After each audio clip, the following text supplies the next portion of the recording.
Hey y'all, it's me, Alex with Longest Cosplays. Welcome back to the channel. I hope you guys are having a good day so far.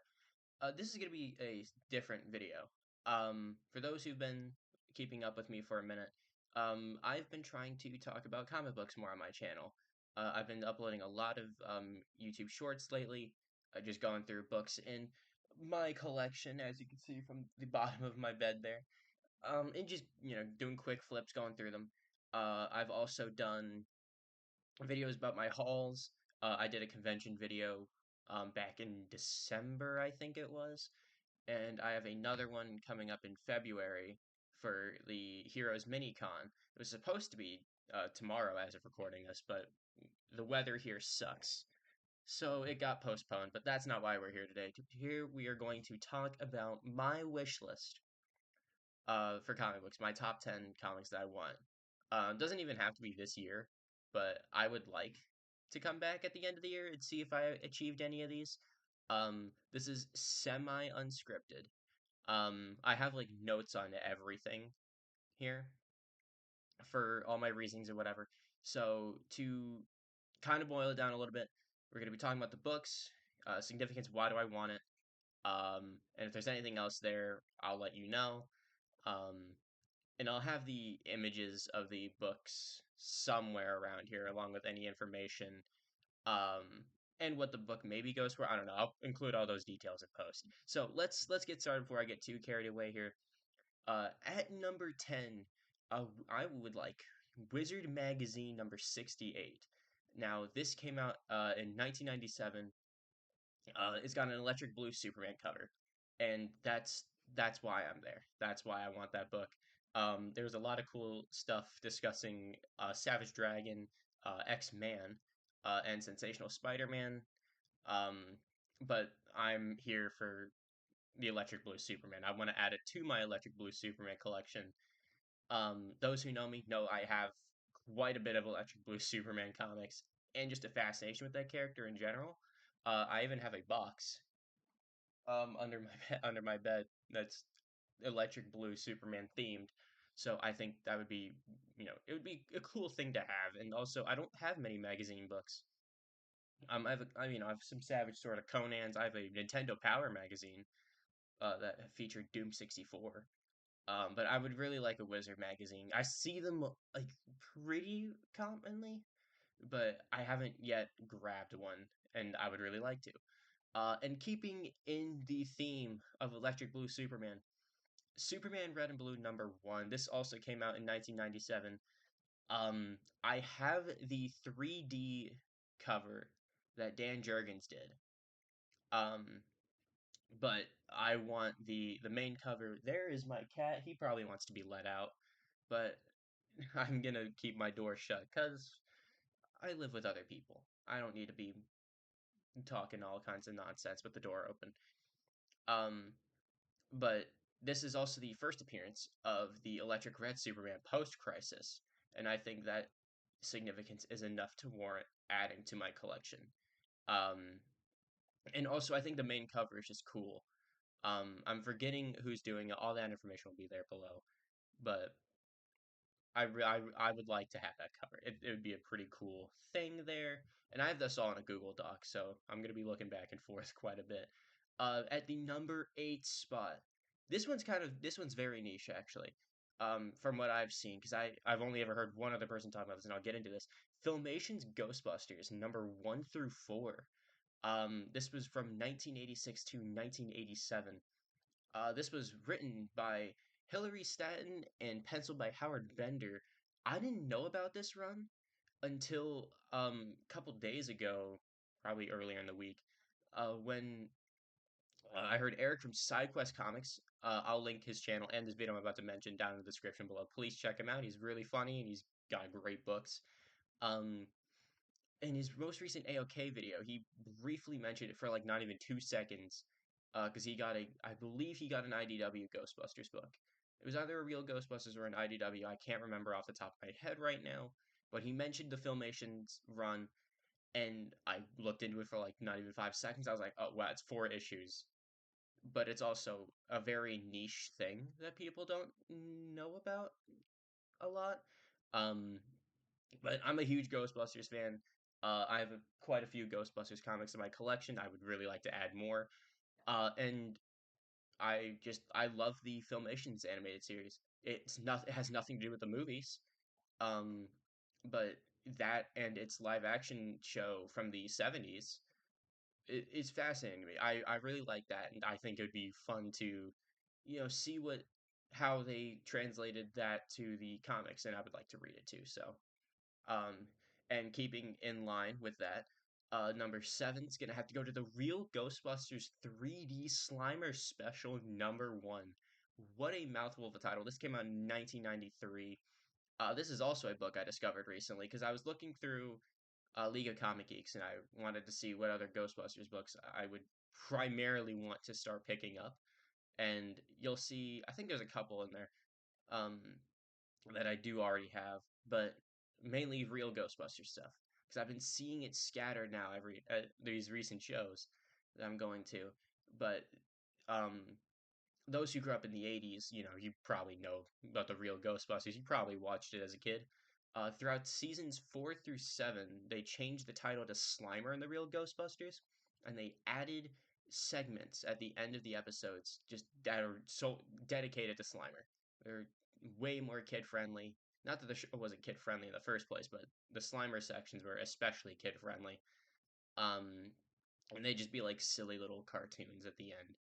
Um, which I presume they really wanted to market Slimer because it worked. He is like the best mascot for Ghostbusters right next to the logo. Um, but history lesson aside, I just want it because I want to say that I have it. Um, I have a 3D special from the second volume of the Now Comics Real Ghostbusters run. Um, I believe it was issue 0, which is another 3D special, but I do have that, and I think those two books would pair really nicely together. And again, I'm a huge Ghostbusters fan. I want anything that even has that name on it. So if you ever find it and I don't already have it, you know who to you know who to call. You know who to call. Um, at number 6, going back to the big two, Iron Man Volume 1, number 323. Um, so in not three, not two, in 330, wow, numbers. In 322, Iron Man got a new armor. Um, this cover still features the Silver Centurion, which is my favorite Iron Man armor, and that's why I want it. That's like I believe it is the last, at least of Volume One, at least of Volume One. I don't know how long it took for the Silver Centurion to be featured again, but I believe that is the last cover to feature the Silver Centurion armor in Volume One. And you can't go wrong with Barry Windsor Smith's art, um, and David Michelinie's writing. I mean, that whole arc from like 200 to 233 numbers. I'll have it in the notes there. But that whole arc that featured Silver Centurion was just awesome. I'm also second guessing myself because I feel like it wasn't 323, and I'm actually going to look at my lists here live so that I don't embarrass myself on camera here. Um, and I have a ton of these lists. If you've ever been to a convention with me, you've definitely seen me pull these out at least once. Um, 232. I got the numbers backwards. 232. So from 200 to 231, I believe, was that whole arc. And then there was an annual in there that had it, but I'm gonna have to fix that in my document. I don't know why I wrote 323. I was very tired when I wrote that. Um, when I wrote this list down. So I'll cut myself a little bit of slack and I'll leave that in there because it's human. It's human, and I like to show that even I make mistakes. I'm a very humble person. Um, but yes. So Iron Man 232 is at the number 6 spot. That came out in 1988. Number 5 is gonna have to be Spider-Man 2099 Volume 1, Issue 35. This came out in 1995. Um, so early on in my comic book collecting journey, I picked up a lot of the like probably like half the issues of Spider-Man 2099 for like $1. at a Charlotte Comic Con. They were just all in a bin, and I just added them on. Since then, I haven't really done that much. And I see a couple issues that I don't have every now and again, and I'm like, but there's something else that I really want. There's usually a Green Lantern book in that same bin that I need more than this 2099 issue. But issue 35 is significant to me because it is the first appearance of Venom and the symbiote um in the 2099 universe on Earth 828. Um and I believe Venom, if I remember correctly, goes by Kron Stone. I wrote that in my notes here, but I could always be wrong again. I was tired. But it's one of those books that I don't find very often at conventions, but every time I do, it is a little bit out of my price range. It's not like the most expensive book you can get in the 2099 line. Um, I'm sure it's a lot more expensive graded. I just get the raw copies. But that book is significant enough to where if I'm coming in with a really low budget and that was the only thing I had like walking out of the show, I would be pretty happy about that. I'd maybe probably get like another couple dollar books or something like that to even out. But that book is it's just cool. I think, and if I remember correctly, it's an Amazing Fantasy 15 homage with Spider-Man and Venom on the cover, which is awesome. So I really like that. Coming full circle here, if you've been seeing the quick flip videos, you know that I've been covering some Action Comics books. So at the number 4 spot, Action Comics Volume 1, number 634. This came out in 1988. And you'll notice with those quick flips, those Action Comics books I've been reading all have one thing in common. There's nothing significant about them. Just the fact that they all have Green Lantern on the cover. My boy Hal Jordan. Um, that's the only reason I want that book. I just want to have all the Action Comics Green Lantern covers, and I believe that is the final one to feature Green Lantern. Um, on the cover, at least in Volume One. I could be wrong. Um, the only thing that is really significant to me is that Mark Bright wrote and drew the story for Green Lantern in that, and God rest his soul, he is a legendary Green Lantern artist. He did a lot of stuff in the '80s. And he like defined what Hal Jordan looks like to me at least. The way that I draw Hal Jordan is very inspired by him. Um, so I mean, I want it. I want it. I love that man's work, and I know he did some stuff on Iron Man if I remember correctly. At the number 3 spot, Amazing Spider-Man Volume 1, number 362. Um, Shocker. Those who know me, I'm the Spider-Man guy. This whole channel was started as a Spider-Man cosplay channel, but I don't pick up Spider-Man books as much. Um, I just pick up more Green Lantern because I think it's more interesting to pick up Green Lantern books in a Spider-Man costume. 9 times out of 10. Um, I do have some Spider-Man. If I do collect Spider-Mans, usually the '90s. That applies in this case. 361, I want to say, was the first Carnage, and I do have that book, graded and signed. Um, I bought it that way. I did not send that to the CGC. I would cry if I did. Um, but this is a cover that features Carnage, Venom, and Spider-Man, done by Mark Bagley, legendary artist in the '90s, legendary artist of today, honestly. Um, and who doesn't love Spider-Man, Venom, and Carnage all together? If only we got that with the Sony Venom movies. I love them, but we could have used a Spider-Man in there. Maybe in the future with the MCU, maybe we'll see. We'll see. We'll see. We're already speculating. We're already speculating. Number two, though. Number two, though, taking a significant dive downward because this book means nothing. This is Avengers: The Initiative number 19 from 2008. Now you might be wondering, Alex, why do you want a book about the scrolls?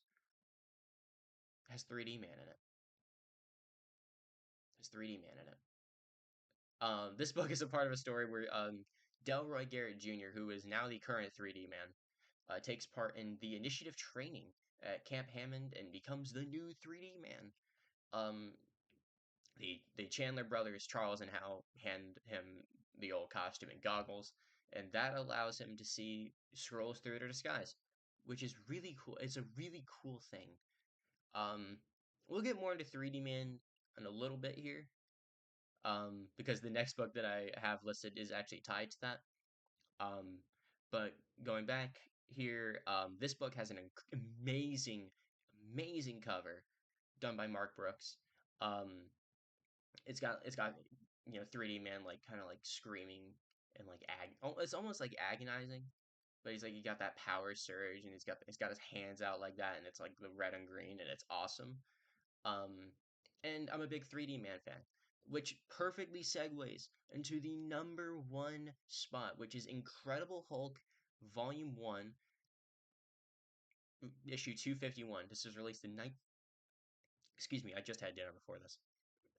This came out in 1980, and I kind of already alluded to it, but you might be wondering, Alex, why why this book? This is like a book you can find for like $2 in a bin somewhere. You would think, and you would think that, a Spider-Man or a Green Lantern book would take the number one spot.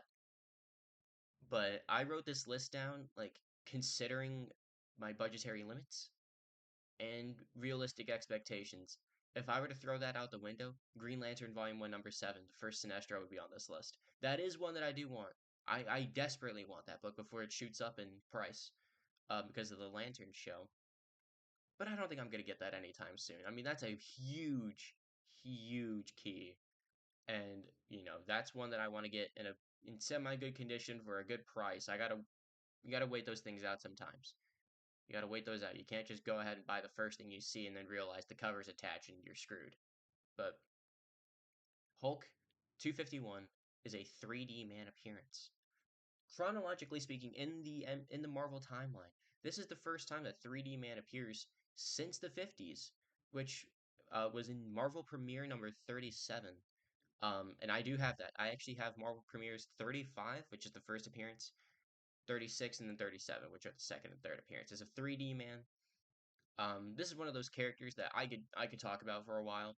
But there's a great video done by Mary Marvelite, which I will link in the description, that explains everything. That I am not a great explainer of things. That's a sentence, right? I'm not great at explaining things. And this character, he brings out a lot in me. I've drawn him a lot. I want to cosplay him in the future. Um, but that video will give you the whole rundown of who he is. And Delroy Garrett Jr. This 3D Man is Charles and Hal Chandler. Um, and the story, it's not even a great story. I mean, it's okay. I read it. I've already read the story, but um, for whatever reason, Hulk is under the name Bruce Jones. I don't know what happens in that area or in that era of Hulk comics, so I could be wrong. Someone might be able to educate me on that. Um, well, Hulk's going under Bruce Jones. They're dealing with the U.S. Army, but Hulk runs into the Chandler family. Somehow, some way, 3D Man appears, and they're fighting the military, I guess. And at some point, Hulk gets frustrated and fucks off to wherever. That's what happens. That is like the TLDR. That is as basic as I could possibly get it because I haven't read it in a while. But that's you know.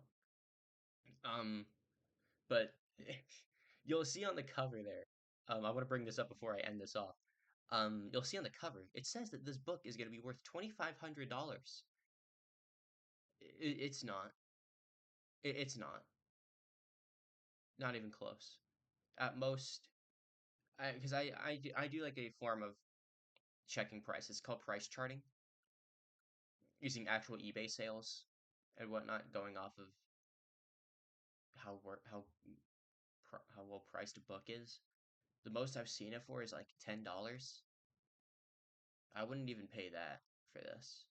Like it would have to be like a 9.8 for me to pay $10 for it. I'd pay like 5 at the most. Not that is I can't do the math in my head right now, but that is way way less than 2,500. To someone like me it might be, because I'm a 3D Man fan. But the book is not worth that much. I don't know why it's that's the only I could be they might have done that with other Marvel books at this time because I don't know, but the speculators didn't even come in until like the 90s, so I don't know what the hell they were talking about. But yeah, that's my comic book wish list. Just in general, I would like to have those books at some point in my life. Um, I'll probably revisit this in December or next January, depending on how lazy I am at the end of the year. We'll see. Um, and who knows? Maybe I'll have all these books in my collection somehow. Maybe I'll be that lucky, and even more. We'll see in the future. I'll be making a lot more convention videos where I go to conventions. You've seen that on my channel. I want to do videos going to comic shops, um, flea markets, that sort of thing. And I want to, be more active in the comic book collecting community. So you'll be seeing me around more without a mask on. Um, but of course, I'll still do the cosplay videos. That's never gonna change. I have a lot of plans for this year, so you got to stay tuned for that. I have a really cool collab coming up with one of my very good friends, and I don't want to say anything about it just yet, but it's coming this year. So, yeah, thank you for watching. I know this was kind of a weird and very, very, very unscripted video with a lot of mistakes, but that's okay. Mistakes are okay, and that's what makes us human. Thank you for watching. I hope you guys have a great rest of your day or night. Um, and yeah, feel free to check out all those channels I linked in the description. Feel free to like and subscribe to me. Follow me on Instagram at the longest cosplays. Um, and yeah, I'll see you guys in the next video. Take care. Look at my cat. Look at my cat. Isn't he so cute? You can't even see him, but he's sleeping. Well, I kind of just woke him up now, but hi, hi, kitty.